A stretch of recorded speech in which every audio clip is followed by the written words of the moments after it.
Reels വൈറലാവണം എന്ന ഉദ്ദേശത്തോടു കൂടിയിട്ട് ആ സ്ത്രീ ഇന്നലെ ഇട്ട വീഡിയോ ഏകദേശം 1.5 മില്യൺ ജനങ്ങളുടെ മേലെയാണ് വ്യൂ കിട്ടിയിട്ടുള്ളത് ആ സ്ത്രീയുടെ വീഡിയോക്ക്. അവളുടെ ഉദ്ദേശം എന്താണോ അത് ആ ഉദ്ദേശ രീതിയിൽ ഫലിച്ചിട്ടുണ്ട്. പക്ഷേ അദ്ദേഹത്തിൻ്റെ മരണത്തിന് പൂർണ്ണമായിട്ടുള്ള ഉത്തരവാദിത്വവും ആ സ്ത്രീക്കാണ്.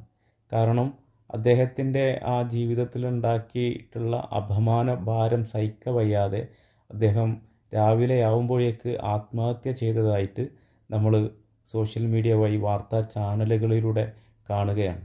നമ്മളൊന്ന് ആലോചിക്കേണ്ടതുണ്ട്. ഇത്തരം ചെറിയ റീച്ചിന് വേണ്ടിയിട്ട് ഒരു കുടുംബത്തിൻ്റെ ജീവിതം തകർക്കുന്ന ഒരു രീതി, അതുപോലെ അദ്ദേഹത്തിൻ്റെ ജീവിതം ഈ പെണ്ണ് കാരണം തകർന്നിട്ടുണ്ടെങ്കിൽ അതിന് പൂർണ്ണമായിട്ടുള്ള ഉത്തരവാദി ഈ പെണ്ണാണ്.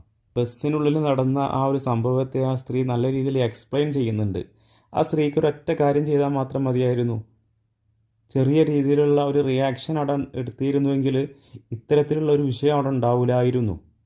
അപ്പോൾ കരുതി കൂട്ടി തനിക്ക് വൈറലാവണം എന്നുള്ള ഒരൊറ്റ ചിന്തയിൽ മാത്രമാണ് ആ സ്ത്രീ ഈ ഒരു വിഷയം ഇങ്ങനെ കത്തിച്ച് ആ മനുഷ്യനെ അപമാനിക്കാൻ വേണ്ടി മാത്രം, അവൾക്ക് റീച്ച് ഉണ്ടാക്കാൻ വേണ്ടി മാത്രം ഒരു വീഡിയോ എടുത്ത് പബ്ലിസിറ്റിക്ക് വേണ്ടിയിട്ട് പബ്ലിക്കിന് മുമ്പിൽ ഇട്ടുകൊടുത്തു. അദ്ദേഹത്തിൻ്റെ മരണത്തിന് യഥാർത്ഥ കാരണക്കാരി അവൾ തന്നെയാണ്. യഥാർത്ഥത്തിൽ പോലീസ് എത്രയും പെട്ടെന്ന് കേസെടുത്ത് അവൾക്ക് വേണ്ടുന്ന ശിക്ഷ വാങ്ങിക്കൊടുക്കണം.